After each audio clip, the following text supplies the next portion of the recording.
শোনা যাচ্ছে ইধিকা পল নাকি শাকিব খানের শিডিউল ফাঁসিয়ে দিয়েছে। আসুন তবে আপনাদের সাথে এই বিষয়টি একটু ক্লিয়ার করি।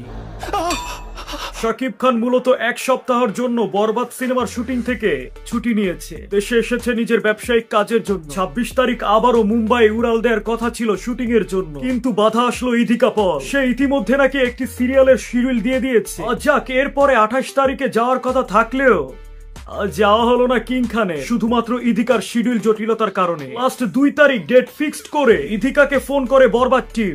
সে সরাসরি বলে দেয় সিরিয়ালের টিম নাকি তাকে ছাড়ছে না। এই কথা শুনে খান সাহেব ক্ষেপে যান। তবে ভাই, সিরিয়ালের জন্য শিডিউল ফাঁসানোর কথা বললেও সে কিন্তু দিব্যি খাদানের প্রচারণা চালিয়ে যাচ্ছে। একটা বার চিন্তা করেন কত বড় সাহস শাকিব খানের মতো সুপারস্টারে শিডিউল ফাঁসিয়ে দেয়। এসব নায়িকার ভাবসাব দেখে বলতে বাধ্যই হই, আর রাস্তার কুকুরকে ঘরে আনতে হয় না। থার্ড ক্লাস একটা নায়িকা।